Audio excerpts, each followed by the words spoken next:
হামজা চৌধুরী বাংলাদেশের ফুটবলে কত বড় আশীর্বাদ হয়ে এসেছেন, এটা কি ফুটবল ফেডারেশনের কর্মকর্তারা বুঝতে পারেন? এক কথায় যদি বলি, কাজী সালাউদ্দিনের সময় তারাও যেমন বোঝেননি, এখন যারা আছেন তারাও বুঝতে পারেন না। আমি কেন এটা বলছি সেটা নিয়ে বিস্তারিত বলবো, আশা করি শুনবেন। মূল কথায় যাওয়ার আগে হামজা চৌধুরীকে নিয়ে আমার একটা পুরনো ঘটনা মনে পড়ে গেল, সেটা একটু আপনাদের বলি। এটা কাজী সালাউদ্দিনের সময়, তখন সাধারণ সম্পাদক আবু নাইম সোহাগ। হামজা চৌধুরী যে বাংলাদেশের জার্সিতে খেলবে তখনও কিন্তু এরকম কোনো প্রক্রিয়া শুরু হয়নি আনুষ্ঠানিকভাবে। তবে সোশ্যাল মিডিয়াতে টুকটাক কথাবার্তা হচ্ছে যে এরকম একটা বাংলাদেশি বংশোদ্ভূত প্লেয়ার আছে যিনি ইংলিশ প্রিমিয়ার লিগে খেলে, তাকে খেলানো যায় কিনা। ওই রকম একটা প্রেক্ষাপটে আবু নাইম সোহাগের রুমে আমরা সাংবাদিকরা তার কাছে জানতে চেয়েছিলাম যে হামজা চৌধুরীকে বাংলাদেশের জার্সিতে খেলানোর কোনো উদ্যোগ নেবেন। তিনি বলেছিলেন যে হামজা চৌধুরী যে পজিশনে খেলে তার মাপের প্লেয়ার বাংলাদেশের ফুটবলে অনেক আছে। এই কথাটা শোনার পরে না আমি খানিকটা হয়ে গেছিলাম, কি বললো উনি। মনে মনে সান্ত্বনা নিজেই দিয়েছিলাম যে বোধহয় আমি ফুটবলটা কম বুঝি, তারা এরকম বড় চেয়ারে বসে আছে, তারাই হয়তো ভালো বোঝে। কিন্তু এতদিন পরে সে আবু নাইম সোহাগের সেই ভুলটা ভেঙেছে কিনা আমি জানি না।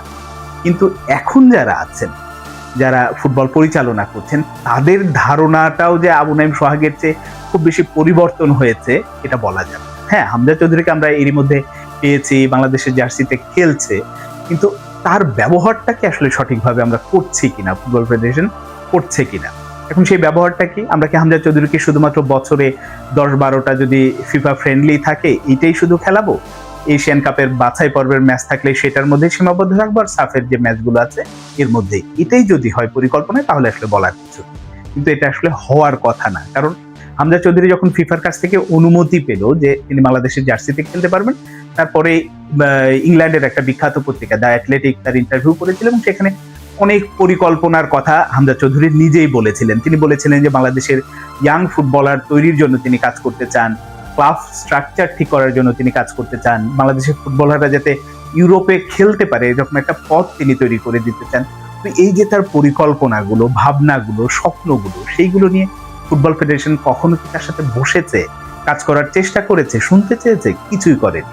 এখন কিছুই করেনি আমি এটা বলছি, আপনাদের মনে হতে পারে এমনি এমনি বলছি, ব্যাপারটা আসলে তা না। একটি উদাহরণ, যে এই যে হামজা চৌধুরী এবার যখন ঢাকায় এসেছে কমার্শিয়াল একটা কাজে, বিজ্ঞাপনের কাজে, এখন এসেছে, ক্লাব ব্যস্ততা নেই, জাতীয় দলের ব্যস্ততা নেই, তিনি এই কাজগুলো করে আবার হয়তো ফিরে যাবেন। কিন্তু এই যে তিনি ঢাকায় আসলেন, তার যে ব্র্যান্ড ভ্যালু কাজে লাগাচ্ছে কর্পোরেট কোম্পানিগুলো, কিন্তু বাংলাদেশ ফুটবল ফেডারেশন তার ওই ইমেজটা কি দেশের ফুটবল উন্নয়নে কোনো কাজে লাগাচ্ছে? কারণ দেখেন, এখন যখন ঢাকায় আসলো, এই ঢাকায় আসার আগে তো ফুটবল ফেডারেশন এবার জানেই না যে তিনি ঢাকায় এসেছেন, কিন্তু তার সাথে যদি যোগাযোগটা ওইভাবে হতো।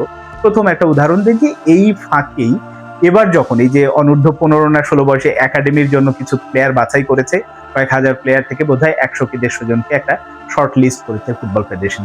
এই যে ফুটবলারদের বাছাই করলো, এই ফাইনাল অনুষ্ঠানটা তো হামজা চৌধুরীর উপস্থিতিতে করতে পারতো।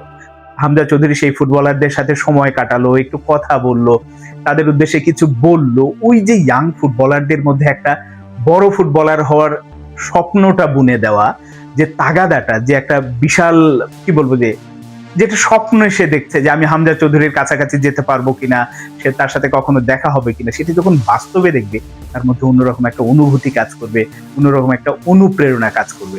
সেটা করতে পারতো, সেটাও করে। আরো উদ্যোগ নিতে পারে যে ফুটবল ফেডারেশনের অধীনে কিন্তু অনেক প্রাইভেট একাডেমি আছে সারা বাংলাদেশে। আপনি 64 জেলা থেকে 64টা একাডেমিকেই জানতে হবে ব্যাপারটা তা না। আপনার হাতে যারা আছে, যারা বেটার, যে 10 থেকে 15টা একাডেমিকে এরকম একটা সময় ঢাকায় নিয়ে আসেন, হামজা চৌধুরী ওই খুদে ফুটবলারদের সাথে একটু সময় কাটাক, তাদের সাথে ছবি তুলুক, তাদের সাথে কথা বলুক, একটা সেশন রাখা। এবং রাখলে যেটা হবে যে ওই যে ছোট ছোট বাচ্চারা, ছোট ছোট ফুটবলাররা, তাদের মধ্যে আমি বড় হয়ে হামজা চৌধুরী হতে চাই, এই যে স্বপ্নটা বুনে দেওয়া, এই যে কাজটা, এটাই তো হচ্ছে হামজা চৌধুরীর কাছ থেকে সবচেয়ে বড় পাওয়া। ওই একজন ফুটবলার, ধরলাম যে 1000 ফুটবলারের মধ্যে তিনি কথা বললেন, সেখান থেকে 10 জন ওই রকম হয়ে উঠলো, তার চেয়েও বিখ্যাত হয়ে উঠলো। সেটাই তো বাংলাদেশের ফুটবলকে বদলে দেবে, সেটাই করা উচিত ছিল। এই কাজগুলো কি ফুটবল ফেডারেশন কখনো করে না। আমার মতো ছোট মানুষের মাথা থেকে যদি এই বুদ্ধি আসে, যারা ওই চেয়ারে বসে আছেন, যারা বিভিন্ন রকম কথা বলেন আমরা ফুটবল উন্নয়নে এই করছি সেই করছি, তাদের মাথায় আসে না এখন আমি জানি না। কিন্তু হামজা চৌধুরী যে পরিকল্পনা নিয়ে বাংলাদেশের জার্সিতে খেলতে এসেছেন, সেই পরিকল্পনা তো গুলো মানে আছেই।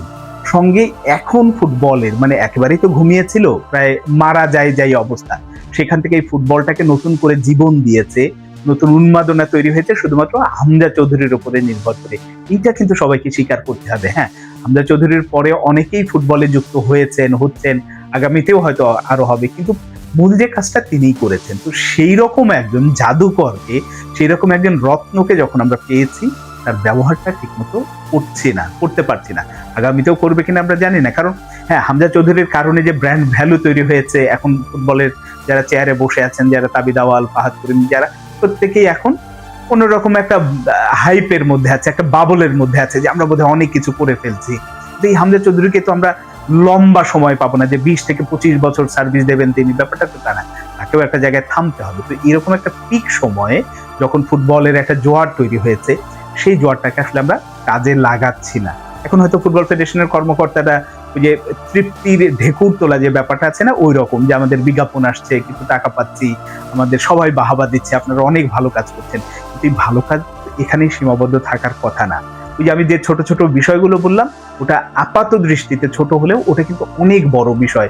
ওই কাজগুলো যদি ইয়াং ফুটবলার তৈরির জন্য একটা কাজ করে দেয় এবং তাকে ব্যবহার করা যায়, হামজা চৌধুরীকে যদি ওই কাজে ব্যবহার করা যায়, সেটাই হবে বাংলাদেশের প্রকৃত ফুটবল উন্নয়নের আসল কাজ। সেই কাজটা যিনি টেকনিক্যাল ডিরেক্টর আছেন, সভাপতি আছেন, যারা এই দায়িত্বশীল চেয়ারগুলোতে বসে আছেন, তারা কখনো এটা নিয়ে ভাবেন কিনা, ওই জায়গাতেই বড় সন্দেহ আছে। সন্দেহ না, আসলেই তারা ভাবেন না। তারা তাদের রুটিন ওয়ার্ক, একজন জিএস যিনি বসে আছেন তিনি হয়তো একেবারেই ছাপোষা টাইপের একটা নিজের চাকরি বাঁচানো বা নিজে কাজ করার জন্য কিন্তু একটা পরিকল্পনা দেয়। টেকনিক্যাল ডিরেক্টর যিনি আছেন তিনি হয়তো তার সার্টিফিকেট বাণিজ্য নিয়ে এক ধরনের ব্যস্ত আছেন। সভাপতি তার রাজনীতি, আদর্শ, তার ভবিষ্যৎ কি হবে ওইটা নিয়ে ব্যস্ত আছেন। কিন্তু একেবারে ডিরেক্ট ফুটবলটা নিয়ে ভাবা, আমরা হামজা চৌধুরীকে কিভাবে ব্যবহার করতে পারি, কিভাবে ব্যবহার করে ফুটবলটাকে এগিয়ে নিতে পারি, এই ভাবনাটা কারো মাথাতেই নেই।